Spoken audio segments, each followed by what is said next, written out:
Kemarin kita sudah belajar kitab apa ya? Nahum. Nahum ya? Nahum ya, kayak nggak salah ya. Kita belajar kitab Nahum dan hari ini kita belajar kitab Habakuk.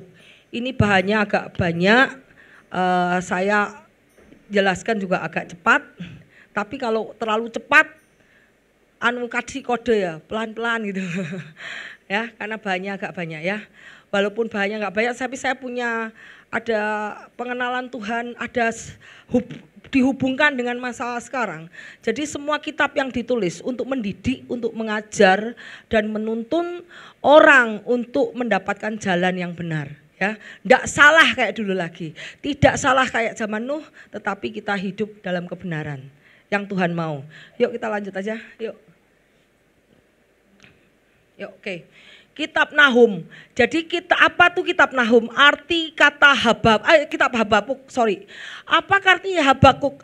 Habakuk itu artinya seseorang yang menerima pelukan, seorang yang menerima kasih sayang, itu Habakuk. Dan Habakuk itu adalah perwakilan untuk menyatakan maksud Tuhan untuk menghukum Yudea yang ditawan di Babylon. Habakuk itu adalah kayak kita tuh nabi saat itu sebagai wakil Tuhan, dia melihat dunia dalam keadaan kacau, dunia dalam keadaan jahat. Akhirnya dia bilang sama Tuhan, kok Tuhan dunia jahat, dunia ini jahat sekali, hukummu diinjak-injak.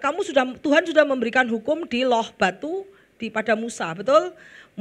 Tuhan memberikan hukum Taurat, 10 perintah Allah di zaman Musa. Tetapi manusia zaman itu melakukan enggak? Tidak melakukan hukum Taurat itu. Sehingga manusia berbuat jahat. Kemudian kita lihat bahwa Habakuk itu menyatakan bahwa Tuhan akan menghukum bangsa Yudea dengan mengirimkan musuh untuk menawan bangsa Yudea. Jadi ini tuh kejadian kitab Habakuk itu sebetulnya sebelum Daniel. Kemarin saya sudah mengkhotbahkan bagaimana kitab Daniel. Ingat bagaimana Daniel ditawan, diasingkan, ditangkap. Seluruh orang Israel saat itu ditangkap dan diasingkan di Babilonia ya, di Babilonia oleh Raja Nebukadnezar. Ingat Nebukadnezar membuat patung? Itu zaman Daniel. Ternyata Daniel itu setelah kitab Habakuk. Jadi saya mikir, aduh, kok enggak diurut ya? Harusnya ada waktu-waktunya, berapa Masehi kan. Tetapi ternyata kitab Habakuk ini sebelum kitab Daniel. Padahal menurut Alkitab di sini, kitab Daniel itu di tengah loh. Di tengah loh. Nah, ini terjadinya sebelum kitab Daniel. Termasuk Nahum itu sebelum kitab Daniel. Jadi mungkin kanon bapak-bapak gereja kita, bapak-bapak gereja Katolik menganonkan tuh membukukan kitab-kitab ini, mungkin nabi-nabi kecil disendirikan. Jadi agak enggak benar ini susunannya di Alkitab enggak benar. Karena cerita kitab Nahum ini sebelum kitab Daniel. Jadi di sini nanti Israel akan ditawan oleh Babylon, yang rajanya Nebukadnezar, yang suruh membuat patung besar, baru Sadrak, Mesak, Abednego. Ini sebelum kitab itu, ya. Tapi kita mau belajar karena kitab Daniel sudah kita belajar di sini. Kita belajar kitab ini Habakuk bukan nabi. Habakuk bukan nabi, tetapi dia orang biasa yang menanyakan sama Tuhan, yang protes sama Tuhan. Kalau nabi itu dia diutus untuk memberitakan, hei kamu bertobat, kamu jahat, kamu sudah jahat di mata Tuhan. Itu nabi. Nabi diutus untuk memberikan pesan pertobatan kepada orang. Tapi Habakuk bukan nabi. Habakuk itu adalah orang yang melihat dunia ini sudah pada jahat, dia berbicara dengan Tuhan. Jadi kitab Habakuk ini adalah question and answer. Jadi question and answer itu pertanyaan dan jawaban. Habakuk bertanya sama Tuhan, Tuhan jawab. Habakuk bertanya sama Tuhan, Tuhan jawab. Mengenai keadaan bumi sekarang, bumi yang saat itu di mana Habakuk tinggal. Saat Habakuk timbal itu dunia sudah jahat. Jadi Habakuk melihat ngomong sama Tuhan, Tuhan kok dunia kayak gini. Ini padahal kamu sudah memberi hukum, peraturan hidup di dunia. Kok dunia kayak gini? Nah, dia Habakuk tanya sama Tuhan, Tuhan jawab sama Habakuk. Habakuk tanya sama Tuhan, Tuhan jawab Habakuk, doanya Habakuk. Udah. Jadi Habakuk tidak berbicara kepada, bukan nabi yang menyatakan kesalahan orang, tetapi ini adalah conversation. Conversation itu percakapan antara Habakuk dengan Tuhan. Ini adalah satu-satunya kitab yang berisi tentang percakapan secara pribadi Tuhan dan Habakuk. Ya, ditanya ya. Kita lihat, jadi questionnya Habakuk, satu, bagaimana mungkin Allah membiarkan Yehuda yang fasik tanpa dihukum? Kadang-kadang kita gemes loh, lihat orang tuh jahat, itu orang jahat ya, tapi kok sugih ya, bener ya? Orang jahat ya, tapi kok kaya, naik mobil mewah, wah foya-foya, kemana-kemana enak, tapi kok hidupnya enak. Jadi Habakuk juga jengkel, Tuhan tuh orang jahat, tapi kok hidupnya enak, kok Tuhan enggak hukum ya? Ini pertanyaan Habakuk. Bagaimana Allah membiarkan Yehuda yang fasik hidupnya jahat tapi kok enggak dihukum? Terus jawaban Tuhan, Allah akan memakai Babel untuk menghukum Yehuda. Apa itu Babel? Orang yang lebih jahat lagi. Makanya kadang-kadang kalau kita sudah pelit ya, nanti kamu ditemukan orang yang lebih pelit. Kamu sudah jahat, kamu akan dihadapkan dengan orang yang lebih jahat lagi dari kamu. Untuk menggosok kamu. Ini yang Tuhan kerjakan. Si Yehuda jahat. Tuhan membangkitkan musuh yang lebih jahat dari Yehuda untuk mengobrak-ngabrik Yehuda. Itu cara Tuhan. Jadi kalau kamu digesek sama orang, oh ini cara Tuhan ya. Ternyata aku sombong, kamu dikasih orang yang lebih sombong lagi yang akan merendahkan kamu. Sehingga kesombonganmu cerut gitu. Itu adalah bukan kurang ajar itu kurang ajar. Aku dinyek sama itu, aku dihina sama dia. Oh bukan, itu adalah cara Tuhan untuk karaktermu untuk diubahkan. Wow, ini saya lihat luar biasa. Kemudian pertanyaan kedua, Habakuk tanya lagi. Pertanyaan kedua, bagaimana Allah memakai bangsa yang lebih fasik dari Yehuda sebagai alatnya untuk menghukum? Loh, ingat loh, Tuhan pun memakai setan enggak? Kalau Tuhan tidak memakai iblis sudah dikunci, sudah dihancurkan, roh tidak bisa dihancurkan. Iblis sudah dikunci selama-lamanya, tidak akan dibuka-buka. Tetapi iblis juga Tuhan memakai iblis untuk memurnikan iman anak-anaknya. Jadi kalau kamu digoda iblis, kamu tergoda, apa bedanya kamu sama Adam dan Hawa? Tidak ada beda loh. Ingat, Hawa dan Adam tergoda saat masa makan buah. Karena dia ada iblis. Sekarang ada iblis. Kalau kamu tergoda, tidak ada bedanya kamu Adam dan Hawa. Jangan bilang, seandainya Adam dan Hawa tidak makan buah. Belum tentu, kamu di posisi Adam dan Hawa, belum tentu kamu tidak makan buah. Betul? Makanya Tuhan memberikan musuh yang lebih besar untuk menggocok kamu. Supaya kamu bertobat. Terus, ini pertanyaan Habakuk yang kedua. Kemudian jawaban Allah apa? Allah juga akan menghukum Babel. Jadi setelah Allah memakai orang yang lebih jahat dari kamu, nanti orang yang jahat dihukum enggak? Dihukum juga. Karena Tuhan tidak menginginkan kejahatan di dalam dunia. Semua yang tidak adil, tidak benar, dan jahat di mata Tuhan pasti ada hukuman. Hukumannya tergantung tadi waktu Tuhan. Makanya pertanyaan si Habakuk, Tuhan kenapa kau membiarkan orang jahat terus hidup? Tunggu, ada waktuku. Aku akan raise up, aku akan membangkitkan musuh yang lebih besar untuk menghajar dia. Lah terus Tuhan kok kamu malah ngapi orang yang jahat? Oh enggak bisa. Setelah orang yang jahat itu menghukum orang tadi, orang yang jahat itu juga dihukum Tuhan. Kita lihat ayatnya. Jawaban Tuhan, Allah juga akan menghukum Babel. Dipakai sebagai alat untuk menghukum, tapi Allah juga menghukum Babel. Kemudian pendahuluan kepada jawaban. Terus dosa-dosanya Babel apa? Kemudian 5 celaka itu apa yang menjadi hukuman bagi Babel, kemudian Tuhan segenap bumi. Lah terakhir apa? Habakuk nyanyi. Coba dari sini kita lihat pertanyaan jawaban.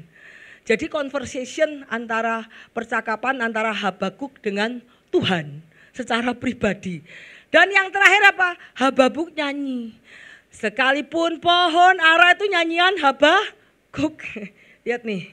Doa Habakuk butuh kasih sayang, kuasa Tuhan, tindakan Habakuk, imannya Habakuk yang kokoh itu apa? Sekalipun pohon ara tak menghasilkan. Itu nyanyian Habakuk.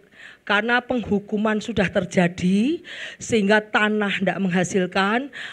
Lembu-lembu itu dibakar habis sama Tuhan, dijarah habis, kering. Kalau Tuhan menghukum pasti kekeringan, kering semua untuk menghukum anak-anaknya. Jadi orang yang hidup dalam iman yang dipelihara Tuhan. Tuhan mengadakan kekeringan, mengadakan pembunuhan, mengadakan pemusnahan karena untuk orang-orang jahat. Tetapi orang yang beriman akan hidupnya dipelihara Tuhan. Itulah namanya ceritanya kenapa pohon ara tidak berbuah, karena Tuhan membiarkan kekeringan terjadi. Karena kalau engkau dihukum Tuhan, engkau akan dibiarkan bangkrut. Engkau dihukum Tuhan, engkau akan dibiarkan miskin, jatuh tersungkur. Kenapa? Supaya engkau berseru-seru sama Tuhan bahwa kekuatan dari kamu itu bukan dari kamu sendiri. Bahwa kekuatan untuk mendatangkan kekayaan, untuk hidup di dunia itu kekuatan dari Tuhan. Jadi kalau Tuhan izinkan kebangkrutan, Tuhan izinkan sakit penyakit datang, itu untuk menghukum kita. Karena kalau Tuhan menghukum, itu datangnya kekurangan, kemiskinan, kekeringan, penyakit sampar. Penyakit sampar itu penyakit-penyakit yang sekarang, itu adalah hukuman dari Tuhan. Ya, makanya di sini sekalipun orang yang baik tidak dihukum, tapi dia juga kering. Kenapa? Tapi ingat, di sini nyanyian Habakuk bahwa Tuhan pasti menyediakan apa yang orang-orang benar butuhkan. Ya, yuk nanti kita belajar. Dan ini satu lagi, timelinenya Habakuk.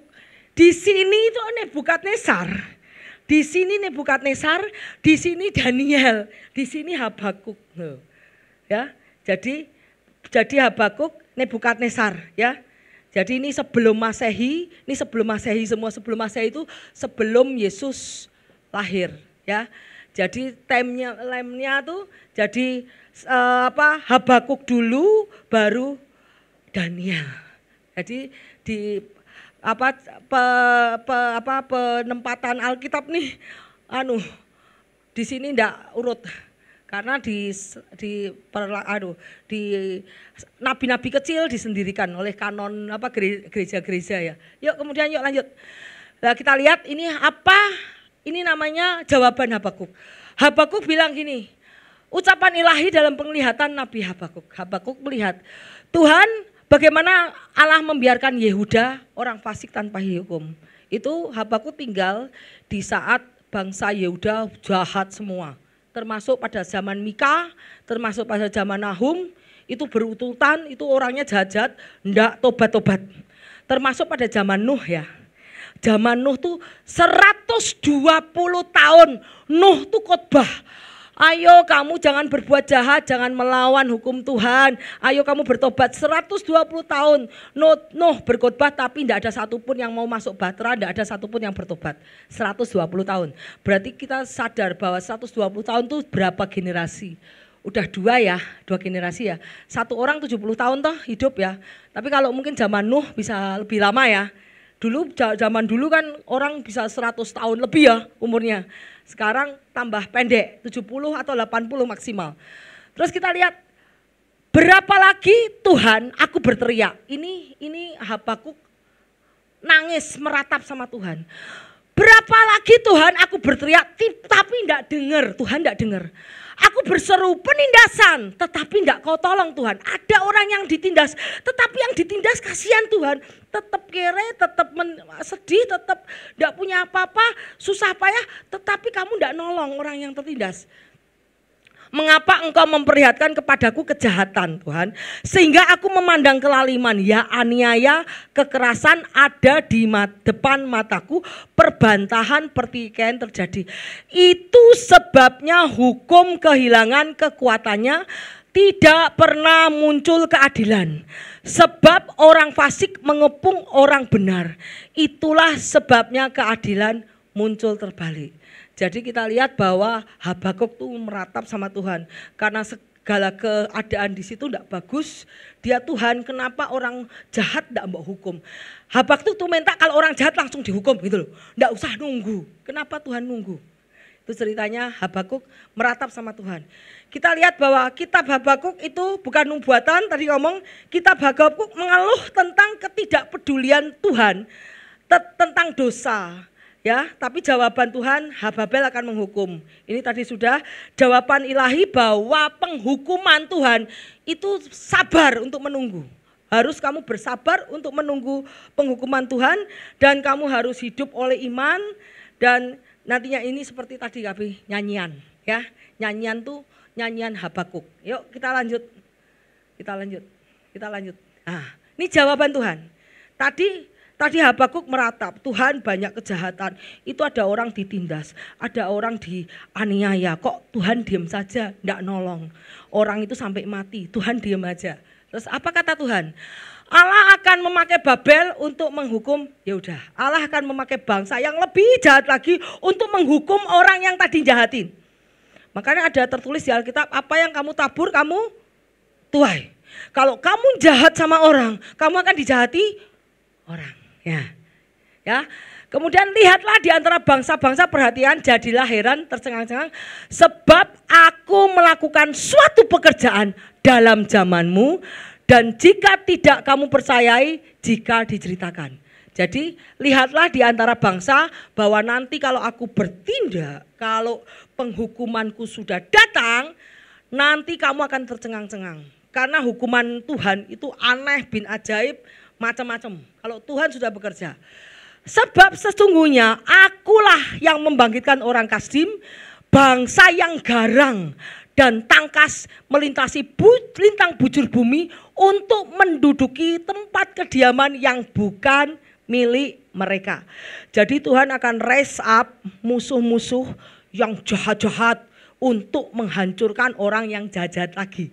Orang yang jahat dihancurkan oleh orang yang lebih jahat lagi. Ya. Kemudian bangsa itu dahsyat, menakutkan. Keadilannya, keluhurannya berasal daripada bangsa itu tidak lagi percaya hukum. Orang yang tidak takut akan Tuhan, hukumnya adalah diri sendiri. Terserah aku mau menggal kepala, aku mau ngerebus orang, aku mau nyincang satu-satu, aku mau merkosa orang, mau merampas milik orang, itu hukum aku. Jadi bangsa yang Tuhan raise up, bangkitkan, itu adalah bangsa yang tidak punya hukum. Hukumnya berasal dari diri sendiri, tidak takut akan hukum, lawlessness. Orang yang tidak berhukum. Jadi bangsa itu menakutkan, keadilan keluhurannya berasal dari dirinya sendiri. Kudanya lebih cepat dari macan tutul, lebih ganas daripada serigala pada waktu malam. Pasukan kudanya datang menderap, dari jauh mereka datang terbang seperti Raja Wali yang menyambar mangsa. Tuhan akan memberikan kekuatan kepada bangsa itu untuk menghabisi orang-orang yang lagi dihukum Tuhan. Jadi ceritanya gini, Tuhan lagi menghukum orang Yudea. Jadi Tuhan membuat kekuatan bangsa itu menjadi besar untuk menghukum orang itu. Karena hukuman belum kepada bangsa Babel, baru Yudea dulu. Jadi Tuhan kalau menghukum satu-satu, Yudea dihukum dulu. Di raise up, dibangkitkan bangsa yang besar, yang kuat untuk menghajar orang yang mau dihukum Tuhan. Kemudian seluruh bangsa akan datang melakukan kekerasan. Serbuan pasukan depannya seperti angin timur, mereka mengimpulkan tawanan seperti banyaknya pasir. Bayangkan Israel saat itu didatangi musuh yang jahat, yang garang, bayi disembelih satu-satu. Wow, sadis. Dan itu semua ditawan, yang perempuan-perempuan mau diperkosa jadiin budak, yang cowok-cowok mau dijadiin budak-budak semua. Itu jadi Tuhan membangkitkan orang-orang yang lebih kejam untuk menghukum bangsa Israel. Kemudian raja-raja dicemoohkan, penguasa-penguasa menjadi tertawaannya. Jadi raja Israel, Pendana menteri, gubernur, pemerintah Israel, semua jadi bahan tertawaan. Ditimbunkan tanahnya, ditertawakan di tempat tersebut, ditimbunkannya tanah dan direbutnya. Kemudian dijarai satu-satu. Bagaimana, ingat enggak waktu kemarin di Gaza ya, bagaimana orang datang nembaki satu-satu ke rumah orang, datang nembakin satu-satu, diambili semua barang-barangnya. Itu yang akan terjadi di zaman Yudea. Tuhan membiarkan orang untuk datang merebut harta milik mereka dan menjarah satu persatu. Tuhan izinkan, yes Tuhan izinkan, karena untuk menghukum bangsa Yudea. Kemudian maka beralihlah mereka seperti angin bergerak terus, demikiannya mereka bersalah karena apa? Mendewakan kekuatannya. Barang siapa yang mendewakan kekuatannya dan tidak ingat sama Tuhan, pasti kamu akan dihukum. Waktunya tidak tahu waktu Tuhan, karena tunggu, sabar, hukumanku akan datang. Tuhan ngomong, kita harus wait, tunggu katanya. Bagi Habakuk, tunggu Habakuk. Kau kira aku suka lihat orang tidak adil? Kau kira aku suka lihat kejahatan? Oh, aku tidak suka. Tapi tunggu, itu nanti tak hukum. Aku lagi merencanakan penghukuman kepada orang-orang yang hidupnya tidak sesuai dengan perintah Tuhan. Jadi berlarilah mereka seperti angin bergerak terus, mereka bersalah karena mendewakan kekuatannya. Tuhan berkata apa? Terkutuklah orang yang mengandalkan kekuatannya sendiri dan mengandalkan orang lain. Tetapi diberkatilah orang yang mengandalkan Tuhan.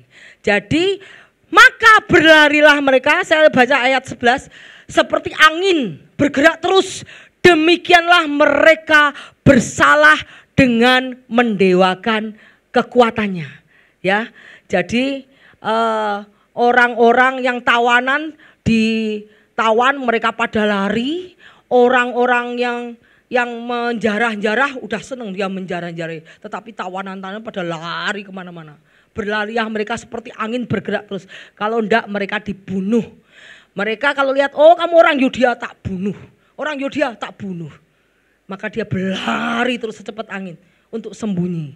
Ya, Tuhan izinkan musuh yang lebih besar untuk apa? Untuk menghukum orang yang mau dihukum Tuhan. Yuk lanjut. Itu keluhan yang kedua. Sekarang keluhan keluhan yang kedua. Tadi jawaban Tuhan. Kok kamu membiarkan, oh nanti aku akan gini. Itu rancangan Tuhan, aku akan gini. Sekarang keluhan Yakub yang Habakuk yang kedua. Terus Tuhan, kenapa engkau memakai bangsa lebih fasik daripada Yehuda sebagai alat yang untuk menghukum? Babel kan sadis Tuhan. Dia kalau ada tawanan-tawanan dipancung, sedikit-sedikit pancung. Ada barang bagus rampas, semuanya dimatiin. Tuhan dia sadis. Tetapi apa kata Tuhan lagi? Bukankah engkau ya Tuhan dari dahulu Allahku yang maha kuasa tidak akan mati? Tuhan telah kau tetapkan dia untuk menghukum. Ya gunung batu telah kau tetapkan dia untuk menyiksa. Matamu tuh terlalu suci Tuhan untuk melihat kejahatan. Engkau tidak dapat memandang kelaliman. Tuhan tidak bisa melihat orang yang jahat. Mengapa engkau memandangi orang-orang yang membuat khianat itu dan engkau berdiam diri? Kenapa Tuhan pakai orang yang jahat dan kue diam aja Tuhan? Kamu lihat anak-anak dibunuh, kamu lihat anak-anak disiksa, kamu lihat banyak tawanan-tawan diperkosa. Kok Tuhan diam?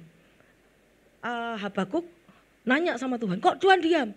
Terus mengapa engkau memandangi orang-orang yang berbuat khianat itu engkau diam Tuhan? Apabila orang fasik menelan orang yang lebih besar daripada dia. Jadi orang fasik menelan orang-orang Yudea, kamu kok diam? Terus ini Habakuk keluh lagi.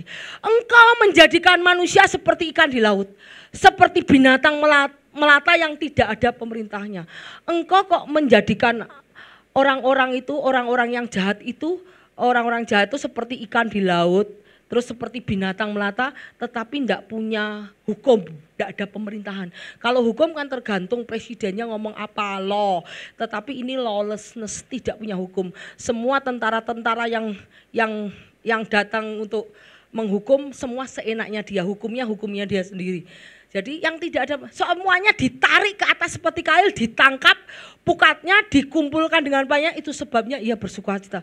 Jadi mereka menjarat orang-orang dari Yudea, orang Israel semua ditangkapi, dibunuhi, kayak membunuh ikan, tahu nggak? Kalau ikan dipukat gimana?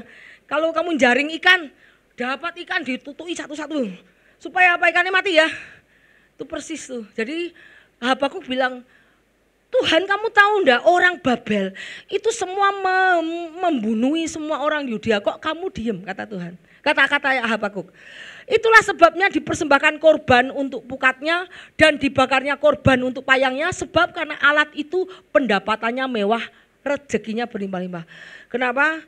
Karena Tuhan menggerakkan orang Babel kaya enggak? Pasti kaya, setiap rumah dibunuh diambil, setiap rumah dibunuh ada brankas diambil, setiap tawanan dibunuhi, semua hartanya diambil.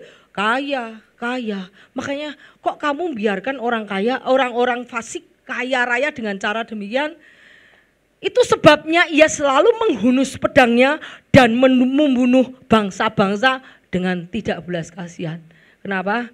Karena pada saat itu Babel didatangkan ke Israel untuk membunuhi semua orang-orang, membunuhi tawanan dan mengambil harta mereka.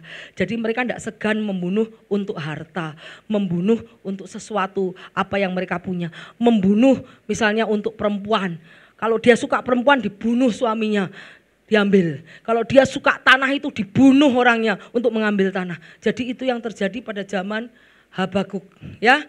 Terus Habakuk bilang gini, aku mau berdiri di depan pengintaianku dan aku mau berdiri tegak memandang orang-orang yang jahat itu, memandang negeri yang kacau balau, karena sudah ada orang dari Babel masuk dan menghancurkan negeri. Terus, dan aku akan meninjau, menantikan apa yang akan Tuhan lakukan. Jadi Habakuk setelah mengeluh sama Tuhan, Tuhan aku mau naik ke atas bukit yang tinggi. Aku mau lihat di bawah itu ada kota hancur-hancuran, banyak dibakar, penjarahan apa semua. Aku mau melihat habis ini Tuhan mau lakukan apa ya untuk menghukum orang yang jahat itu. Nah, itu cerita dari Habakuk, ya. Dia tanya bagaimana keadilan Tuhan. Kok kamu membiarkan orang merampas, memperkosa, orang membinasakan orang, mengambil dengan secara paksa. Mana keadilan Tuhan? Katanya engkau baik Tuhan, kok Tuhan membiarkan? Terus Tuhan bilang, trust my timing. Aku tidak akan membiarkan kejahatan. Tunggu waktuku akan datang dan aku akan menghancurkan orang yang jahat itu juga. Ya, yuk kita lanjut. Terus ini apa nih? Orang yang benar akan hidup karena percayanya.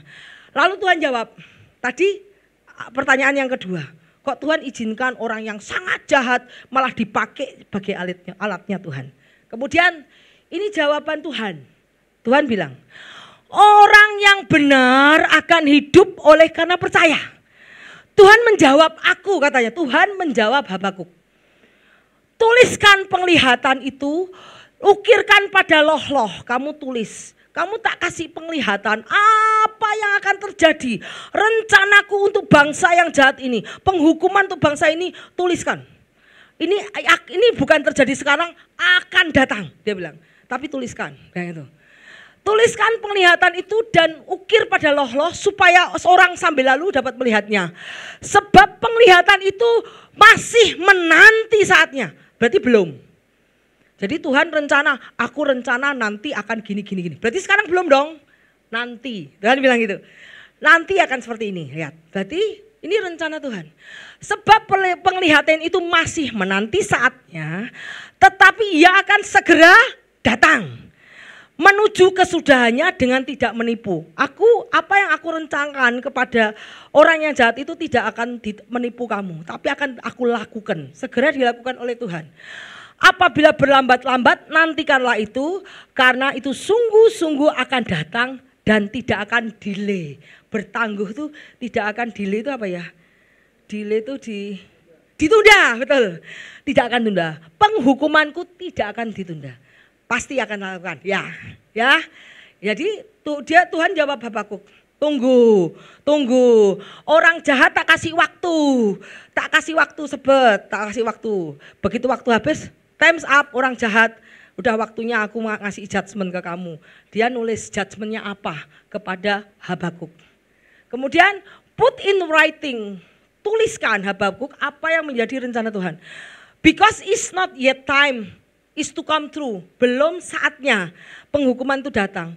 But the time is coming quickly. Tapi waktu itu kan segera datang. Yang akan aku tunjukkan kepada kamu itu benar. Dan mungkin kelihatan slow. Mungkin kamu kelihatan kok enggak datang-datang. Penyelamatan. Tuhan penyelamatan kepada orang benar kok enggak datang-datang. Tetapi tunggu, ini akan segera datang dan tidak akan ditunda. Nah, jadi Tuhan ngomong sama Habakuk, sabar Habakuk, kan aku masih kalau tentara perang tuh masih nyusun strategi Tuhan. Tuhan masih nyusun strategi. Ya, he is good planner ya. Nyusun strategi, diceritakan pokoknya aku strateginya gini. Nanti Habakuk pada saat pas waktunya akan kulakukan. Nah, terus kemudian apa? Kenapa kok dihubungkan dengan rapture, kenapa? Kita lihat. Sebab pada waktu tanda diberi, pada waktu penghulu malaikat berseru dan sangkakala Allah berbunyi, maka Tuhan sendiri akan turun dari surga. Mereka yang mati dalam Kristus, mereka yang mati karena disiksa orang jahat, benar gak? Betul? Mereka yang mati karena Tuhan mendatangkan orang jahat. Tuhan mendatangkan orang jahat. Ada yang mati dibunuh. Makanya Habakuk bilang, Tuhan itu orang yang baik. Orang yang baik diperas sama yang jahat sampai mati. Padahal dia orang baik. Orang yang baik yang mati Tuhan akan bangkitkan kembali. Lihat ayatnya, jadi pada waktu tanda diberi, pada waktu penghulu malaikat berseru, sangkakala Allah berbunyi, maka Tuhan sendiri akan turun dari surga. Dan mereka yang mati dalam Kristus akan lebih dahulu bangkit. Sesudah itu kita hidup yang masih tinggal akan diangkat bersama-sama dengan mereka dalam awan menyongsong Tuhan di angkasa. Demikianlah kita selama-lamanya akan hidup bersama Tuhan. Jadi Tuhan tidak peduli orang-orang yang mati karena ditindas, dibunuh, diperkosa. Tuhan tidak peduli. Karena apa? Tuhan tahu bahwa itu sementara. Karena pada saat Tuhan datang, penghukumannya datang, orang-orang yang tadi mati karena kebenaran dibangkitkan kembali. Justru orang yang bunuh nanti akan mati selama-lamanya. Orang yang berbuat jahat. Kita tahu bahwa zaman sekarang sama enggak dengan zaman Habakuk? Sama. Jadi Tuhan lagi mengumpulkan orang-orang benar. Ya, jadi kalau penghukuman Tuhan belum datang, itu karena Tuhan masih ingat karena jumlahnya belum siap. Tuhan, ingat kita lihat di Meterai ke-6 ya. Tuhan, kapan engkau akan membalaskan darah kami yang karena membela kebenaran, membela engkau, darah kami dicucurkan karena membela kebenaran, darah kami yang dicucurkan karena orang fasik. Tunggu, penghukumanku belum datang. Karena jumlah orang yang mati dalam Kristus akan dikumpulkan. Setelah jumlah kotanya sudah terpenuhi, judgment Tuhan datang. Karena orang yang mati Kristus itu tidak mati, mereka hanya tidur. Ya, kita lihat bahwa Tuhan pada zaman sekarang, orang-orang yang hidupnya sama, ini kan generasi Habakuk. Dan generasi kejahatan itu terus berlanjut sampai sekarang. Generasi yang jahat Habakuk itu berlanjut sampai sekarang. Dan generasi sekarang kita kalau lihat orang jahat tidak dihukum, gemes sama orang jahat, kamu adalah Habakuk. Kamu kalau jengkel lihat orang jahat tidak dihukum, orang jahat kok hidupnya enak, kamu adalah Habakuk. Yang ngobrol sama Tuhan, Tuhan kok tidak dihukum ya. Nah, sama, kamu adalah Habakuk. Dan Tuhan lagi mengumpulkan orang-orang yang hidupnya dalam Kristus, ya, pada saat penghukuman datang nanti akan dibangkitkan kembali. Jadi kita nunggu, kenapa? Karena ini adalah karena Tuhan akan menghukum orang-orang yang benar, Tuhan akan menghukum orang-orang yang jahat, dan Tuhan akan selalu menyelamatkan orang yang benar. Penyelamatan lewat apa? Lewat rapture. Makanya si Habakuk bawa gini, Tuhan, aku mau nunggu kapan kamu menghukum, kok enggak, aku mau hidup benar. Jadi penyelamatan orang benar saat ini lewat rapture. Dan orang-orang yang tertinggal dari rapture itu nanti akan mendapat judgment atau hukuman daripada Tuhan. Yuk lanjut. Tuh, kemudian penghukuman bagi orang jahat. Tadi penyelamatan bagi orang benar lewat rapture. Kita sadar apa yang terjadi pada saat Tuhan memisahkan apa namanya ini? Apa ini? Iya membelah laut. Siapa yang dihukum sama Tuhan? Peroh, ya. Tuhan membuka pada saat itu Tuhan menggunakan Peroh untuk mengeraskan hati Firaun. Tuhan mengeraskan hati Firaun untuk melarang ini kekuatan Tuhan datang. Tapi setelah bangsa Israel keluar dari Mesir, diselamatkan Tuhan lewat dibukanya laut, Tuhan menghukum enggak? Apa yang terjadi di zaman dulu, zaman Musa akan terjadi di zaman sekarang.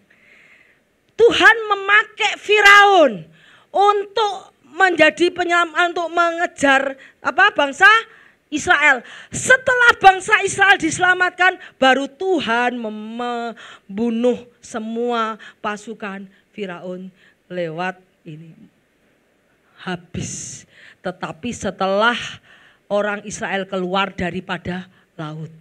Sama setelah nanti orang-orang yang benar keluar dari dunia ini lewat rapture, baru Tuhan akan judge the world dengan api, dengan api dan dengan semua akan menghancurkan semua ciptaan. Ciptaan Tuhan akan dihancurkan. Ya, nanti kita belajar, ya. Jadi apa yang terjadi pada zaman Habakuk akan terjadi pada zaman sekarang. Kita lihatlah aku datang seperti pencuri.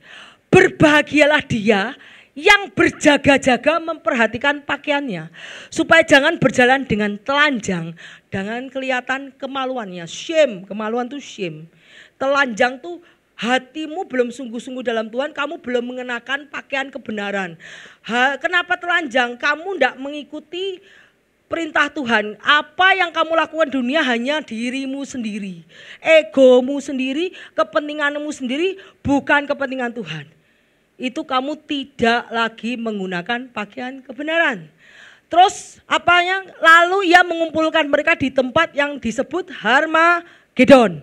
Dan malaikat ketujuh menumpahkan cawannya di angkasa.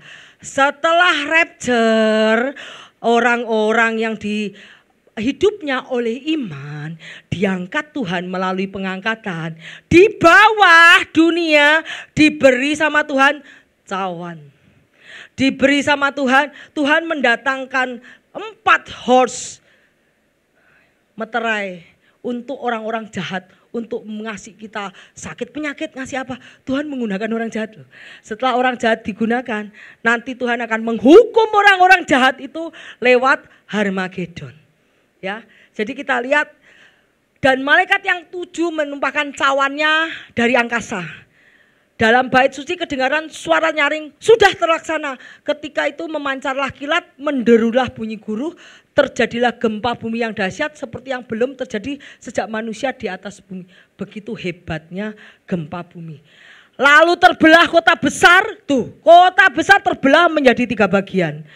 Rubuhlah kota-kota bangsa yang tidak mengenal Allah. Tuhan menghancurkan bangsa-bangsa, kota-kota yang dibangun oleh pemerasan, dibangun oleh pertumpahan darah, dihancurkan sama Tuhan.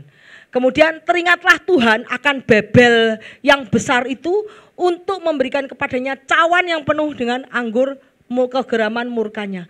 Semua pulau hilang, Tidak temukan lagi gunung. Kalau kamu sekarang mumpung belum rapture, yang pengen ke gunung sekarang. Karena nanti setelah rapture dibilangi gunung hilang. Ayo sana yang mau ke Bromo, ayo kita ke Bromo. Karena kalau setelah rapture gunung-gunung hilang loh.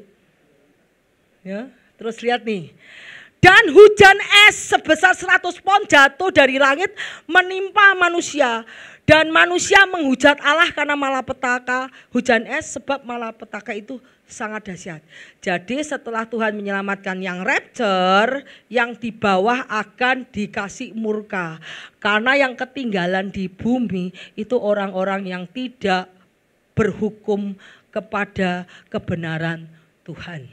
Ya, yuk kita lanjut. Ini hujan es. Tuhan memakai ini 4 meterai untuk yang jahat. Ini adalah orang yang dilakukan manusia untuk menghukum manusia juga. Yuk lanjut. Kemudian apa itu dosa Babel? Dosa Babel itu adalah orang yang sombong. Babel itu adalah orang yang egois. Babel itu adalah orang yang law-nya, hukumnya adalah kita sendiri, bukan menurut hukum Tuhan. Itu adalah Babel. Sesungguhnya apa itu dosa Babel? Orang yang sombong itu Babel. Kalau ada yang sombong di sini, kamu Babel, kamu bertobat, kamu akan dihancurkan. Ya, siapa yang masih sombong di sini bertobat. Karena kesombongan akan dihancurkan Tuhan. Orang-orang yang membusungkan dada tidak lurus hatinya. Jadi kalau ada orang sombong berarti hatinya tidak lurus. Tetapi orang yang benar akan hidup oleh percaya. Jadi orang yang hatinya sombong itu hidupnya tidak lurus. Tetapi orang yang benar hidup oleh percaya. Takut akan Tuhan, orang yang takut akan Tuhan akan membenci kejahatan. Aku benci kepada kesombongan, aku benci kepada kecongkakan, aku benci kepada tingkah laku yang jahat dan mulut penuh tipu muslihat. Jadi kalau kamu pintar berkata-kata tapi ngapusi, jangan kamu bangga. Karena apa? Wisdom itu apa ya? Hikmat yang kamu punya itu dari hikmat manusia. Hikmat manusia atau hikmat dari roh-roh dunia. Tetapi kalau kamu hidup jujur, hidup tulus, hidup murni, berbanggalah ya. Kalau kamu digatai orang enggak apa-apa, karena Tuhan akan gantiin untuk kamu. Jangan takut digatain orang karena kamu jujur. Karena itu yang menjadi titik poin kesukaan Tuhan, orang yang jujur. Kita lihat orang yang takut akan Tuhan itu benci kejahatan, benci kesombongan, benci kecongkaan, tingkah laku yang jahat dan penuh tipu dulat-dulit. Mulut penuh tipu lihat. Yang mulutnya sering bohong hari ini bertobat. Kamu akan dihancurkan, keuanganmu akan dihancurkan, apapun yang menjadi kekuatanmu akan dihancurkan sama Tuhan. Kalau kamu tidak bertobat. Ya, Amsal 18 ayat 10-12. Nama Tuhan adalah menara yang kuat. Kesanalah orang benar berlari dan ia menjadi selamat. Jadi nama Tuhan itu adalah menara yang kuat. Kalau orang benar larinya duduk di dalam Tuhan. Orang benar larinya dengan berdoa, minta pertolongan sama Tuhan. Itu nama Tuhan. Yang kedua, kota yang kuat bagi orang kaya ialah hartanya. Jadi kalau sampai sekarang kamu masih mengagung-agungkan harta, mengagungkan orang kaya, itu kamu adalah Babel. Roh kesombongan. Bertobat. Karena waktu penghukuman akan tiba, apa yang menjadi kekuatanmu, hartamu, pekerjaanmu, hobimu, apa yang kau sombongkan akan diambil oleh Tuhan.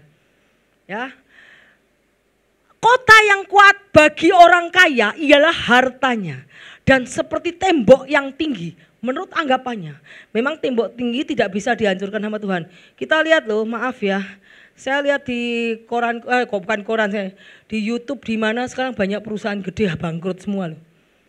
Banyak perusahaan gede yang asetnya banyak-banyak, yang cabangnya di mana-mana akan bangkrut. Nanti akan banyak perusahaan bangkrut di tahun 2025 karena judgment sama Tuhan akan datang. Tuhan akan menunjukkan bahwa kekuatan manusia itu tidak seberapa. Ya, lihat. Terus ayat 12, tinggi hati mendahului kehancuran, tapi kerendahan hati mendahului kehormatan. Jadi kalau kamu rendah hati, kamu akan ditinggikan Tuhan. Tetapi kalau kamu tinggi, kamu akan dihancurkan Tuhan. Apa yang menjadi kekuatanmu, nanti Tuhan akan ambil.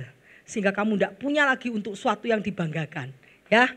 Kemudian kita lihat ayatnya, ini ayatnya bagus ini. 1 Timotius 6 ayat 6-7. But godliness with contentment is a great gain. Ini bahasa Indonesianya nih tidak bagus, saya pakai bahasa Inggrisnya. Kenapa? Karena di sini godliness itu apa? Kesalehan, kebaikan. With the contentment itu adalah kesukaan orang melakukan kebaikan, kesukaan orang melakukan kesalehan. Itu adalah suatu keuntungan. Kita datang ke dunia tidak bawa apa-apa, kita keluar tuh tidak bawa apa-apa. Jadi kalau orang melakukan kebaikan, kesalehan, jangan dianggap lu bodoh, lu kuno lu. Zaman sekarang tidak kayak gitu. Zaman sekarang orang gini semua. Ingat Tuhan bilang apa? Janganlah engkau menjadi serupa dengan dunia ini.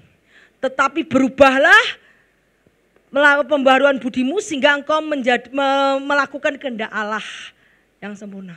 Kalau kehendak Allah ingin kamu berbuat baik, buatlah baik. Orang dunia mengolok nggak apa-apa.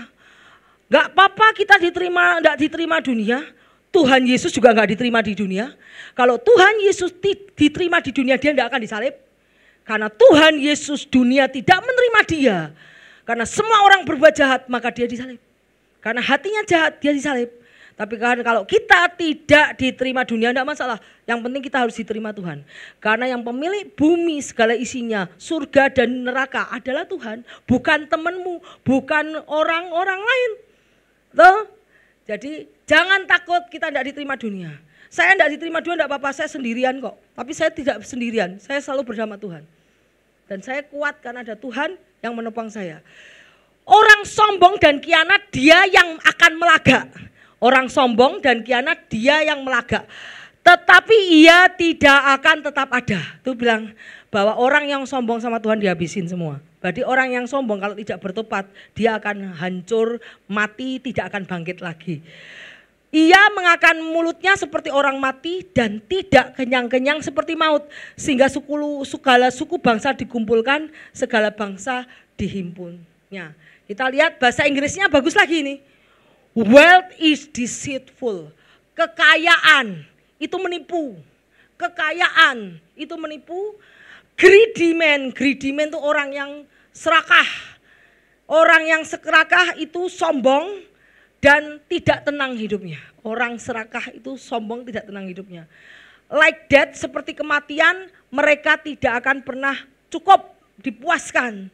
Karena itulah mereka menaklukkan negara, banyak negara untuk dirinya sendiri. Ya, itu adalah orang sombong. Jadi apa yang menjadi kesalahan Babel? Tadi Yehuda sudah, sekarang Tuhan akan menghukum Babel, tentara yang dibangkitkan. Yuk kemudian lanjut. Sebab di dalamnya nyata kebenaran Allah yang bertolak dari iman dan memimpin kepada iman, sebab ada tertulis orang benar hidup oleh iman. Dan bahwa tidak ada orang dibenarkan di hadapan Allah karena melakukan hukum Taurat. Karena orang yang benar hidup oleh iman. Jadi orang yang hidup melalui firman Tuhan, melakukan firman Tuhan, berjalan sesuai firman Tuhan adalah disebut orang yang benar. Nah, sekarang ini penghukuman. Tadi kan Habakuk bilang, Tuhan kapan orang yang jahat itu kamu hukum? Oh, sekarang penghukuman. Serangkaian 5 celaka untuk Babel. Babel itu adalah bangsa yang menghancurkan Yehuda. Yuk, apakah celaka untuk Babel? 1, untuk pemeras. Jadi Babel itu pemeras. Yang namanya musuh, menjarah, membunuh, meresi, dan masuk ke rumah dan memeras semua orang. Ya. Bukankah sekalian itu melontarkan peribahasa mengatai dia, celakalah orang yang menggaruk bagi dirinya yang bukan miliknya sendiri, berapa lama lagi dan memuatinya dengan barang gadaian. Bukankah akan bangkit dengan sekonyong-konyong, mereka akan menggigit engkau dan terjaga mereka mewujudkan engkau sehingga engkau menjadi barang rampasan bagi mereka. Loh, jadi Tuhan akan membangunkan orang lagi untuk merampas dia, untuk melakukan untuk menjarah mereka. Ini ayat 8 bagus nih. Karena engkau telah menjarah banyak suku bangsa, maka bangsa-bangsa yang tertinggal akan menjarah engkau. Karena darah manusia yang tertumpah itu, dan karena kekerasan terhadap negeri dan kota dan penduduknya. Kamu sudah menjarah orang, nanti orang akan menjarah engkau. Kamu sudah mencuri dari orang, oh aku akan biarkan orang mencuri dari engkau.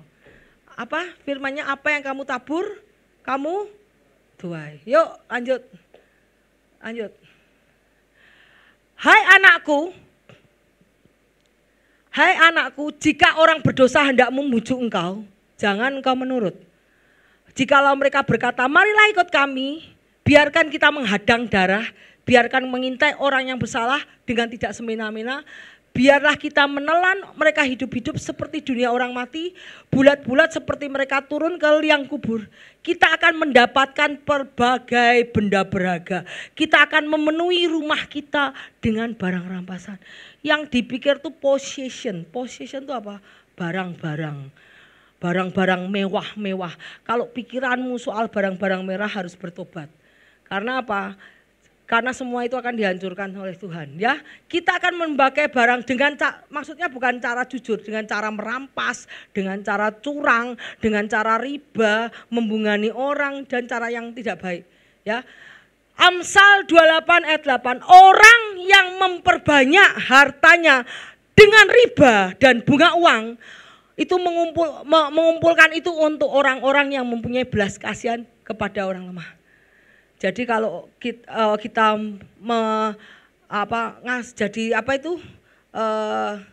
membungani orang dengan bunga yang tinggi, lintah darat membunga tinggi, nah itu dia tidak akan diberkati, pasti nanti berkatnya akan diberikan kepada orang-orang yang suka memberi kepada orang lain.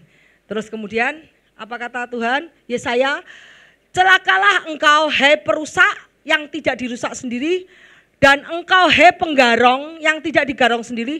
Apabila engkau selesai merusak, engkau sendiri akan dirusak.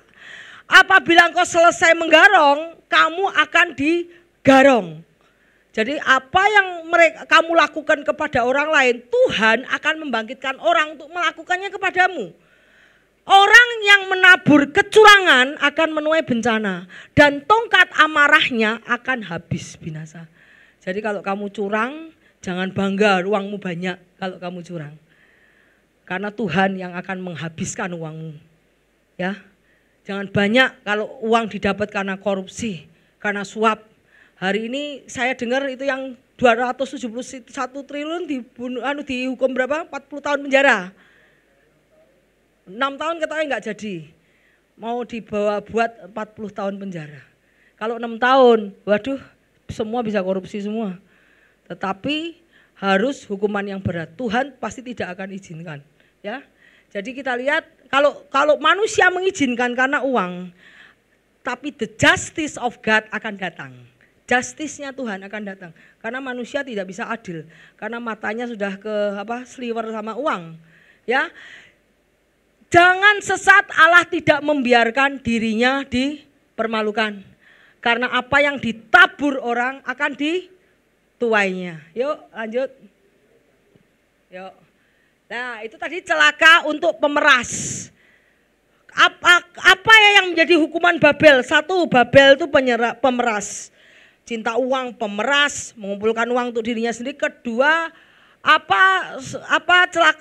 hukuman Babel yaitu serakah. Celakalah orang yang mengambil laba yang tidak halal untuk keperluan rumahnya. Bangun rumah. Wah ini aku lagi bangun rumah nih. Aku cari income yang kotor enggak apa-apa. Yang penting mewah, rumahku mewah. Tapi Tuhan melihat perbuatan tanganmu. Sekalipun kamu enggak melihat, tapi Tuhan melihat perbuatan tanganmu. Untuk menempatkan sarangnya di tempat tinggi dengan maksud melepaskannya diri dari malapetaka. Engkau apa yang lakukan oleh Tuhan? Engkau telah merancangkan celah ke atas rumahmu. Rumah yang kamu bangun dengan kemewahan, dengan penindasan, dengan cara kotor, itu mendatangkan kutuk bagi rumah itu. Apa kata Tuhan? Kita lihat di ayat 10 kata Tuhan.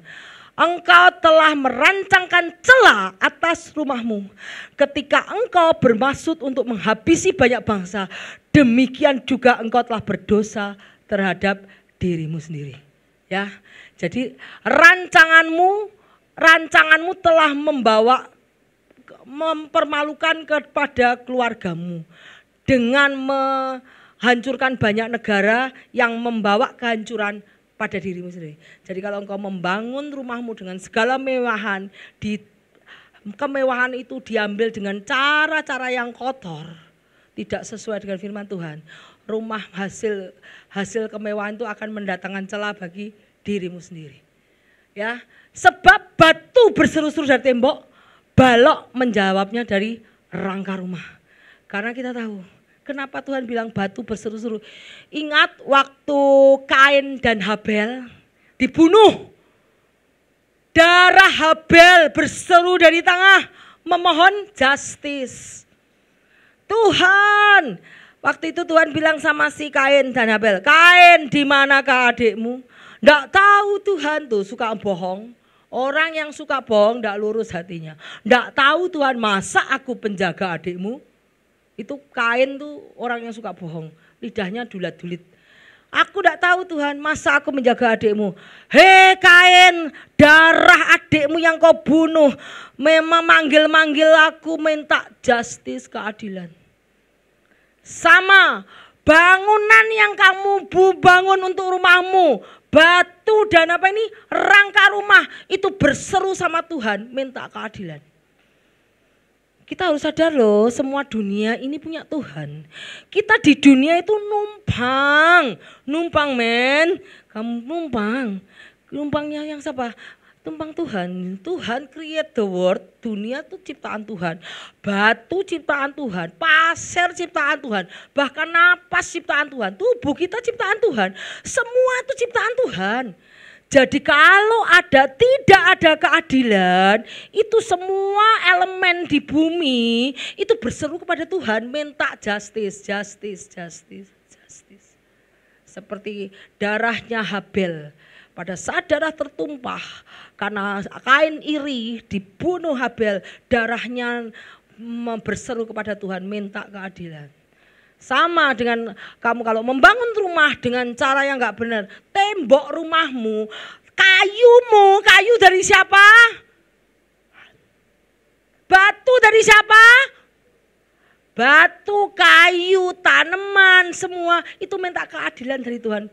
Ini tidak benar Tuhan, dia membangun rumah dengan hasil rampasan, membangun rumah dengan riba, membangun rumah dengan cara suap, membangun rumah dengan cara tidak baik, itu minta keadilan sama Tuhan. Ya, batu berseru-seru dari tembok dan balok menjawabnya dari rangka rumah. Karena semua ciptaan Tuhan itu berseru-seru sama Tuhan. Karena pemerintahan Tuhan itu justice, keadilan dan kejujuran. Ya, yuk lanjut. Kemudian yang tadi coba lihat, yang sebelumnya apa? Nih ada nyanyian Siara Salomo. Kalau bukan Tuhan yang membangun rumah, sia-sialah orang yang membangunnya. Jikalau bukan Tuhan yang mengawal kota, sia-sialah orang yang mengawalnya. Kalau Tuhan marah mau dijadiin apa, dikasih puting beliung habis rumahmu. Ya, mau dikasih puting beliung, didatangi gempa, habis, rumahmu habis. Jadi harus serahkan segalanya ke dalam tangan Tuhan. Hidup jujur, hidup adil, hidup berkenan pada Tuhan, berkat itu akan menyertai selalu. Langsung mengejar kamu. Tidak perlu nyari-nyari. Yuk, celaka untuk pembunuh. Celakalah orang yang mendirikan kota di atas darah. Dengan apa? Merebut.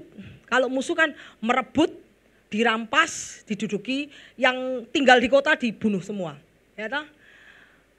Dan meletakkan dasar benteng di atas ketidakadilan. Sesungguhnya bahwa Tuhan Allah semesta, bahwa bangsa, apa jawab Tuhan? Ini yang pertama, celakalah untuk orang yang mendirikan kota di atas darah, meletakkan dasar benteng di atas ketidakadilan. Kata Tuhan apa? Sesungguhnya bukankah Tuhan semesta alam bahwa bangsa-bangsa bersusah payah untuk api, suku bangsa berlelah untuk yang sia-sia. Jadi kalau kamu, ini Tuhan bilang, kalau kamu mendirikan rumah atau kota di atas darah orang lain, kamu tuh bersusah payah untuk api. Kenapa? Karena rumah kota yang kamu bangun itu nanti akan dilalap oleh api. Ya kan? Nah, akan dilalap oleh api. Karena api adalah hukuman daripada Tuhan.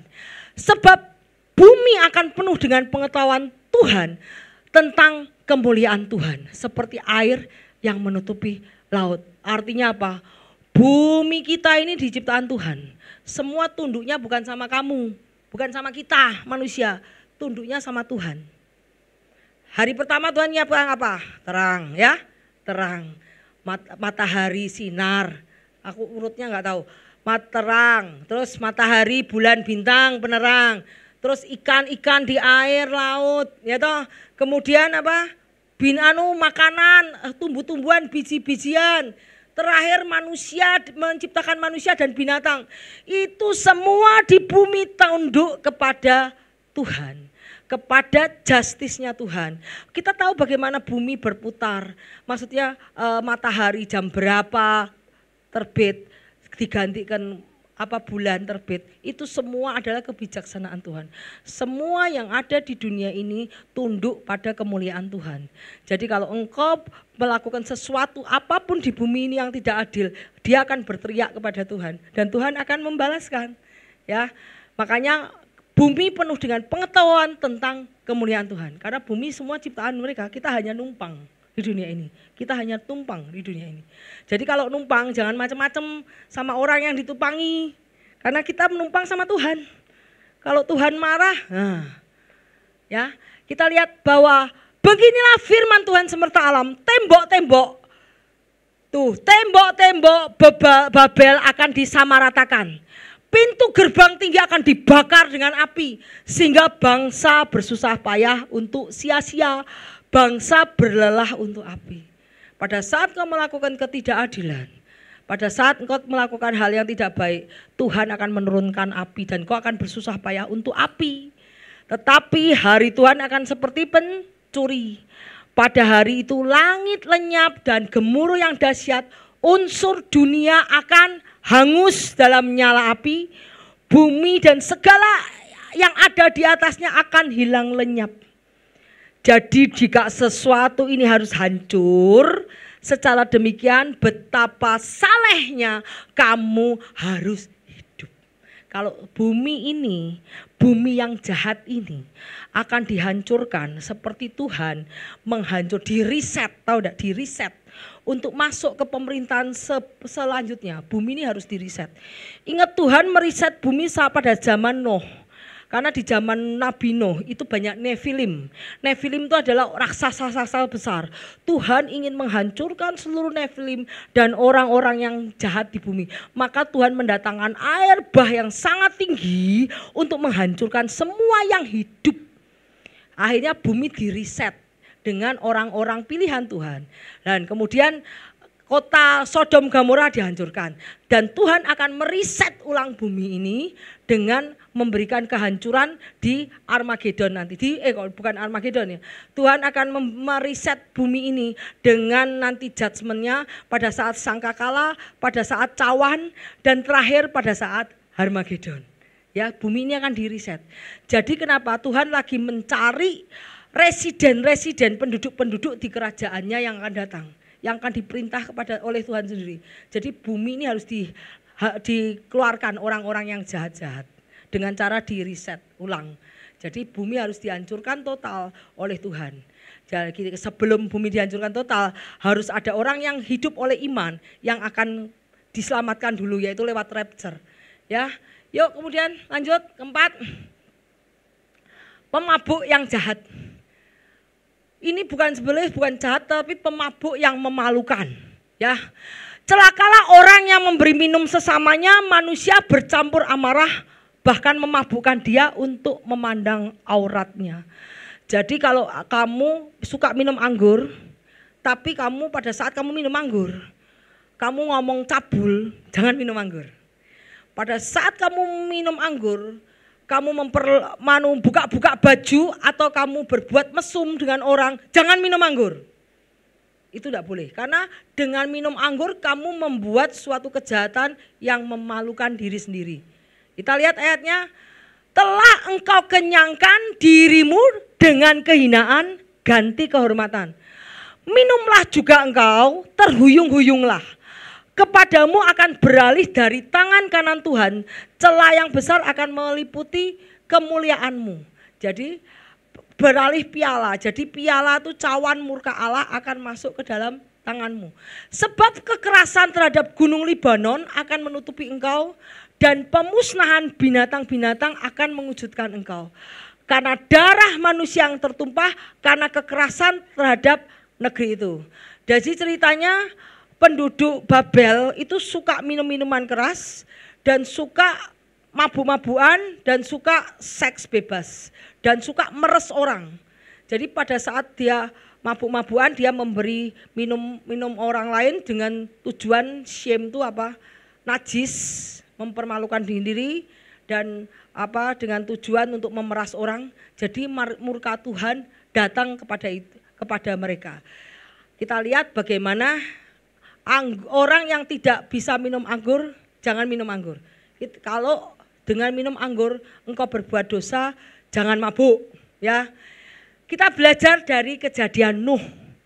Setelah Nuh masuk dalam bahtera, Nuh minum anggur. Tidak ada orang ya. Yang ada orang cuma 8 orang ya, benar ya? 8 ya. Nuh setelah 8 sama menantu, istri ya. Istri, anak, menantu, 8 orang. Setelah Nuh keluar dari bahtera, kita lihat ayatnya Kejadian. Setelah Nuh minum anggur, saya yakin Nuh minum anggur karena Nuh adalah menanam vineyard. Vineyard itu apa ya? Nuh tuh kerjaannya Nuh itu menanam kebun anggur. Dan dia memeras anggur, membuat jadi wine. Dia kan membuat jadi wine dijual. Wine kan satu botol mahal ya, 200, ada yang 500, ada yang 600, tergantung umurnya. Lah Nuh ini minumnya kebanyakan. Setelah ia minum anggur, mabuklah ia dan ia telanjang dalam kemahnya. Tolong ya kalau minum anggur jangan telanjang ya. Dia telanjang dalam kemahnya. Maka Ham, bapak Kanaan itu melihat aurat ayahnya dikeluarkan kepada saudaranya di luar. Setelah itu Sam Yafet mengambil sehelai kain dan membentangkannya kepada bahu mereka. Lalu mereka berjalan mundur. Mereka menutupi aurat bapaknya dengan tidak melihat aurat bapaknya. Terus setelah Nuh sadar dari mabuknya, dia mendengar apa yang dilakukan anak bungsunya Ham. Berkatalah ia, terkutuklah Kanaan, hendaknya ia menjadi hamba yang hina bagi saudara-saudaranya. Jadi di sini dia cerita bahwa anggur itu kalau kamu minum jangan mempermalukan dirimu sendiri dengan perkataan, dengan perbuatan dan dengan kejahatan. Di sini Nuh minum anggur karena dia memang kebun anggur, menanam kebun anggur. Dia minum banyak, dia telanjang. Kemudian Ham masuk ke dalam kamar, melihat Nuh telanjang, dia ndak nutupi auratnya bapak, tapi ngomong-ngomong ke teman-temannya, ngomong ke kakak-kakaknya, aku lihat loh, bapak telanjang, aku lihat loh gini. Akhirnya ketika Nuh sadar, dia melihat apa yang dilakukan Sam dan Yafet itu baik. Karena begitu dia lihat bapaknya telanjang di dalam kamar, dia mengambil kain, tidak melihat tapi langsung menutupi. Tetapi Ham bukannya menutupi tapi mengolok-olok bapaknya dan menceritakan kepada banyak orang. Jadi kejelekan shame-nya, shame itu kemaluan mempermalukan bapaknya di banyak orang. Jadi saya belajar kenapa kok Ham sampai si Nuh sampai mengutuk si Ham. Ternyata Ham tidak merespek ayahnya, karena ayahnya juga yang membawa dia keluar daripada bencana loh, ya toh? Dia dengan ayahnya yang cinta sama Tuhan, yang mengasihi Tuhan dengan sungguh-sungguh, Ham bisa hidup. Kalau tanpa ayahnya Ham tidak akan bisa hidup. Karena Tuhan memperhitungkan Nuh sebagai orang yang benar pada masa itu. Jadi hendaknya anak juga tidak menutupi shame. Apa shame itu apa? Tidak mempermalukan orang tuanya di hadapan orang lain itu. Jadi saya belajar kenapa kok Ham dikutuk oleh Nuh. Kenapa? Karena dia tidak respect sama orang tuanya. Kita harus jadi anak harus menghormati orang tua, itu saja.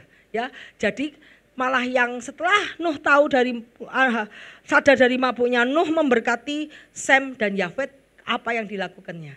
Tetapi Nuh mengutuk si Ham karena apa yang dilakukannya. Yuk, ini hampir 2 lagi yuk. Ini celaka untuk penyembah berhala. Apa gunanya patung pahatan yang dipahat oleh pembuatnya? Apakah gunanya patung tuangan? Apakah gunanya pengajar dusta? Karena pembuatnya percaya akan buatannya, padahal berhala itu bisu belaka yang dibuatnya. Jadi orang-orang sekarang banyak membuat patung, memahat sendiri, kemudian menyembah sendiri. Padahal yang disembah itu tidak hidup, tidak punya roh, bisu. Terus kita lihat, celakalah orang yang berkata kepada sepotong kayu, terjagalah kepada seorang batu bisu, bangunlah. Masakan dia mengajar, memang ia bersalutkan emas, perak, tetapi roh tidak ada sama sekali. Tetapi Tuhan ada di baitnya yang kudus, berdiam di hadapannya segenap bumi. Jadi kita tahu bahwa zaman itu banyak orang memakai patung-patung, pakai emas, pakai perak. Waktu di Mesir mereka membuat patung emas dari apa? Dari apa? Patung emas lembu untuk disembah. Iya betul. Kalau zaman sekarang udah tidak ada lagi ya. Zaman sekarang yang disembah apa? Ini. Duit. Ya, jadi kalau engkau mengutamakan uang lebih daripada Tuhan, kamu lagi penyembahan berhala itu. Jangan dikira zaman sekarang, Bu, sudah tidak ada patung. Saya tidak menyembah patung. Saya tidak, zaman sekarang patungnya lain. Patungnya dolar, patungnya emas, patungnya rupiah ya, patungnya deposito. Nah, zaman sekarang patungnya lain ya. Sebab mereka menggantikan kebenaran Allah dengan dusta dan memuja dan menyembah makhluk dengan melupakan penciptanya. Kita kalau menyembah apapun di dunia ini itu ciptaan, tapi kita melupakan pencipta kita ya. Sebab mereka menggantikan kebenaran Allah dengan dusta. Ini Keluaran bilang jangan ada padamu Allah lain, jangan membuat bagimu patung, menyerupai apapun di langit jangan sujud menyembah kepadanya. Ya, karena Tuhan Allah yang cemburu. Yuk, sudah jam 12, tinggal 1 nih. Yuk, udah. Oh, udah usah ya, itu udah usah. Ya, ini aja doa Habakuk. Kita habis doa Habakuk selesai. Doa Habakuk tadi sudah celaka ini. Terus doa Habakuk tuh mohon kasih sayang, bilang apa? Tuhan telah ku dengar kabar tentang kau, pekerjaanmu, kutakuti, hidupkan itu dalam lintasan tahun, nyalakan dalam lintasan tahun dan ingatlah dalam murka, ingatlah kasih sayang. Setelah Habakuk melihat apa rencana Tuhan untuk judgment, Tuhan bilang, sekarang ganti Habakuk yang meratap, Tuhan ingatlah kalau kamu lagi marah, ingatlah kamu tuh mercy. Kamu tuh penuh kasih sayang, dia bilang gitu. Jadi dia bilang, kapan Tuhan kau membalaskan? Sekarang bilang, Tuhan ingat kalau kamu lagi marah, kalau kami lagi mau melakukan judgment, ingatlah akan kasih sayang, akan mercy. Terus kemudian penampakan Tuhan, Allah datang dari negeri teman yang maha kudus, paran, keagungannya menutupi seluruh langit, bumi penuh dengan pujian kepadanya. Jadi pada saat doa Habakuk, Tuhan menampakkan diri seperti Tuhan menampakkan diri kepada Musa. Dia seperti sinar, Tuhan menampakkan diri seperti sinar. Dan pada saat Tuhan datang, penyakit sampar dan demam mengikuti jejaknya. Jadi ingat ya, kalau judgment Tuhan itu pasti kekeringan. Kedua penyakit sampar. Itu adalah judgment dari Tuhan. Yuk lanjut. Nih. Ia berdiri, bumi dibuatnya bergoyang. Pada saat Tuhan datang untuk memberi judgment, Tuhan tuh ya, kalau kita lihat di Alkitab, Tuhan tuh duduk. Tahtaku adalah surga, tapi bumi adalah tumpuan kakiku. Pada saat Tuhan marah, bumi goyang. Lihat kita, Tuhan berdiri maka bumi dibuatnya bergoyang. Ia melihat sekeliling, bangsa-bangsa dibuat melompat terkejut. Hancur gunung-gunung, merendah bukit-bukit. Itulah perjalanannya berabad-abad. Aku melihat orang-orang kasihan tertekan, kain-kain tenda tanah menggetar. Ya, katanya di Yesaya, beginilah firman Tuhan, langit itu tahtaku, bumi adalah tumpuan kakiku. Rumah apakah yang akan kau dirikan bagiku? Dan tempat apakah yang akan menjadi perhentianku? Bukankah tanganku yang membuat semuanya ini sehingga semuanya terjadi? Demikianlah firman Tuhan.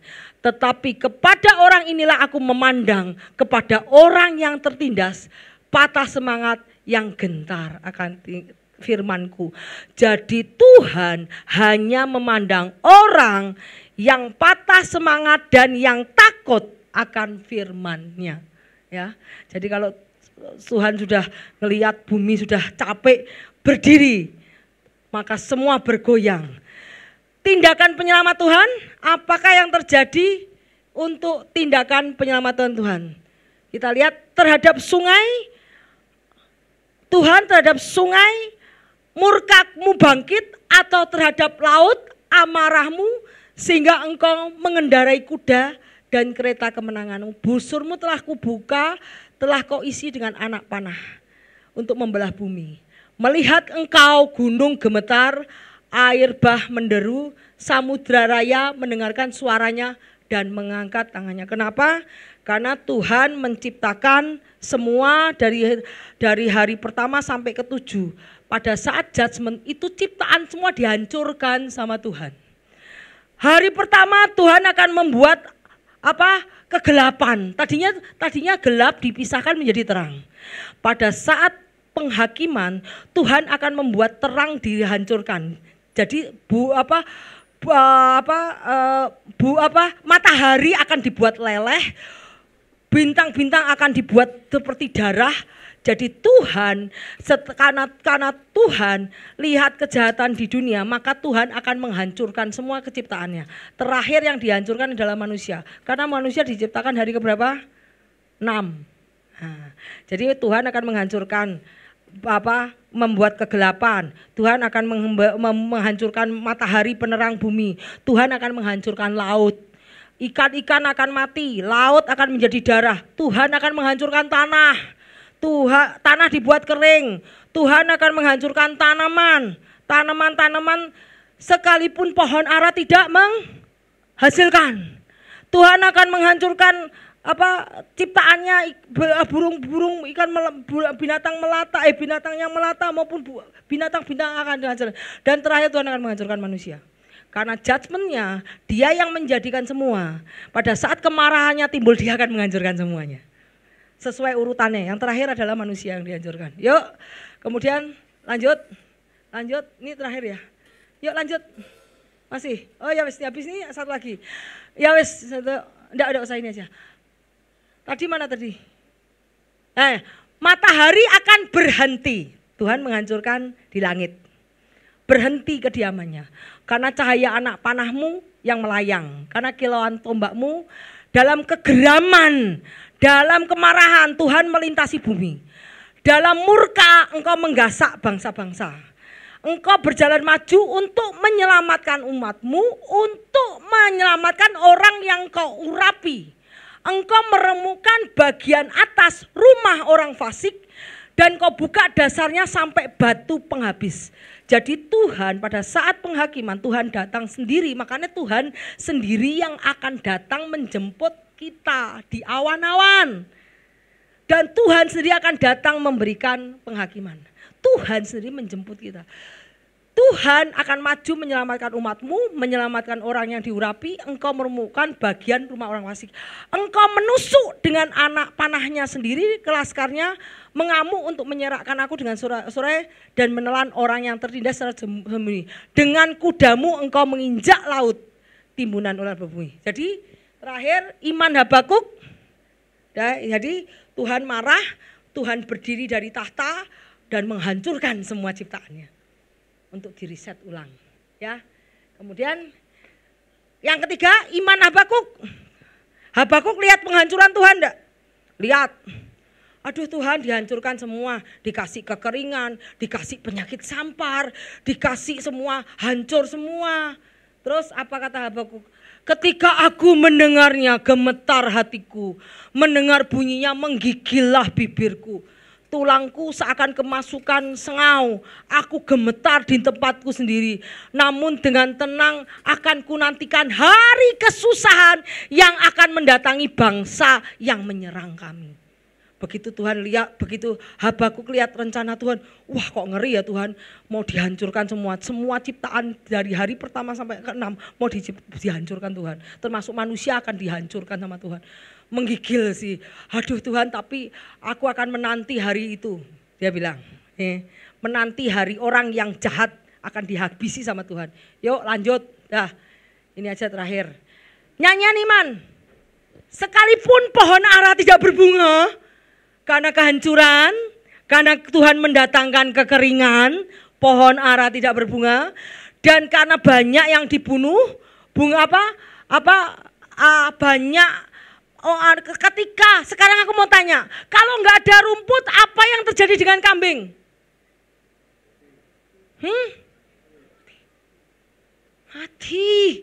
Mati. Sekali kalau Tuhan mendatangkan kekeringan atas tanah, Tuhan mendatangkan kekeringan atas laut, semua ikan mati, semua kekeringan, enggak ada kambing, enggak ada sapi mati. Dan Tuhan mendatangkan sampar, penyakit sampar seperti tulah yang di Mesir, dikasih tulah, dikasih ini, dikasih kekeringan, dikasih kematian. Akhirnya Habakuk berkata, sekalipun pohon ara tidak berbunga, pohon anggur tidak berbuah, hasil pohon zaitun tidak dapat, ladang tidak menghasilkan, kering semua. Tuhan mendatangkan kekeringan. Tidak ada bahan makanan, ladang tidak menghasilkan bahan makanan, bagaimana domba mau hidup?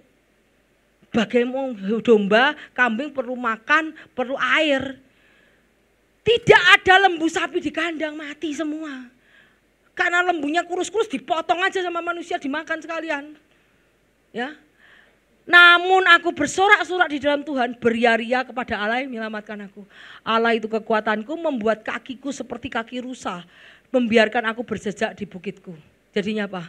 Tuhan yang akan membuat kamu kuat dan kamu akan mencari makananmu. Rusanya sendirian tidak bergerombol. Kenapa? Karena ini rusa yang takut akan Tuhan. Rusa yang tidak takut Tuhan sudah mati, sudah jadi kambing susah guling. Jadi Tuhan akan memberi kekuatan kepada orang yang hidupnya benar. Kita ayatnya ingat pada saat Elia di zaman kekeringan, Elia mengirimkan burung Tuhan mengirimkan burung gagak untuk memberi makan Elia loh. Bahkan Tuhan Elia disuruh pergi ke janda. Elia, aku mendatangkan kekeringan atas negerimu. Kamu pergilah ke Samaria, ke janda. Di sana janda itu akan memberi kamu makan. Jadi bahkan orang dari negeri lain, dari tempat lain akan memberi makan. Ya. Jadi di sini iman Habakuk mengatakan, sekalipun aku kering, sekalipun Tuhan mendatangkan kekeringan bagi negeri ini, semua pada mati. Tetapi orang yang percaya akan Tuhan pasti disediakan sama Tuhan. Jadi Elia sekalipun saat itu kering, bahkan sungai Kerit pun kering, tidak bisa minum. Tapi Tuhan ngirimkan gagak untuk memberi makan Elia di saat kekeringan. Bahkan Tuhan mengirim orang lain untuk memberi makan Elia. Jadi itulah yang menjadi nyanyian dari Habakuk. Ya, Allahku akan memenuhi segala keperluanku menurut kekayaan dan kemuliaannya dalam Kristus Yesus. Dan Allah sanggup melimpahkan segala kasih karunia kepada kamu supaya kamu senantiasa berkecukupan di dalam segala sesuatu, malah berkelebihan di dalam segala kebajikan. Jadi kita tahu bahwa sekalipun kekeringan terjadi, itu Tuhan akan mencukupi kebutuhan orang yang hidupnya dengan iman. Udah ya, habis ya. Habis ini apa? Oh, sekali lagi. Ya. Oh, 2 lagi. Oke. Oh, ini enggak usah, ini sudah tahu. Jadi gini aja, lanjut aja. 2 lagi ya. Jadi lanjut aja. Jadi penerapannya adalah bahwa kesalahan Babel itu mereka mencuri untuk diri sendiri, mereka memperbudak orang lain, mereka membangun kekayaan mereka sendiri dengan kekerasan pertumpahan darah, mereka membangun rumah dengan kekerasan pertumpahan darah, mereka membangun kota dengan kekerasan pertumpahan darah, mereka menghancurkan tetangga mereka dengan pesta pora dan kekerasan, mereka mengejek Allah dengan menciptakan idol. Kalau engkau mengidolakan yang lain daripada Tuhan, kamu sedang mengejek Allah, ya. Kedaulatan Allah atas ciptaan, ya. Itu saja. Jadi ini adalah karena celaka pertama ia mengutuk kepada tanah, kedua ia mengutuk kepada batu. Kenapa Tuhan mengutuk kepada tanah? Karena tanah akan berseru, dia akan mengutuk kepada batu dan kayu. Karena engkau membangun rumahmu, batu dan kayu akan berseru minta keadilan sama Tuhan. Dan semua apa? Wine pun, tanaman pun akan berseru kepada Tuhan. Karena ketidakadilan yang dilakukan seperti wine itu berasal dari tumbuhan. Jadi tumbuhan akan berseru kepada Tuhan. Karena semua yang ada di dunia ini adalah ciptaan Tuhan dan tunduk pada caranya Tuhan, kedaulatan Tuhan. Ya, itu aja. Dah, mari kita belajar dari kitab Habakuk bahwa semua di dunia ini adalah milik Tuhan. Tuhan menciptakan dari terang dan gelap, seluruh alam semesta, matahari, bumi, bulan, kemudian laut, ikan-ikan, tumbuhan, bahkan binatang-binatang dan manusia. Pada saat kemarahannya datang, semuanya yang tadinya disediakan untuk kita, untuk kebaikan kita, Tuhan bisa ambil itu kembali. Ya, jangan kita mendurhakai Tuhan, tetapi hidup sesuai perintahnya, maka ada reward yang Tuhan, ada keselamatan yang akan kita dapatkan dari Tuhan. Kita baca ayat ini, karena rancanganku bukan rancanganmu dan jalanmu bukan jalanku, demikianlah firman Tuhan. Seperti tingginya langit dari bumi, demikianlah tingginya jalanku dari jalanmu, rancanganku dari rancanganmu. Jangan pakai logika kita, jangan pakai kehendak kita, tetapi kita mau serahkan rencana kita pada Tuhan. Pada saat kita menyerahkan rencana kita pada Tuhan, Dia akan membuat segala rencana kita terlaksana dengan baik. Amin. Tuhan Yesus memberkati.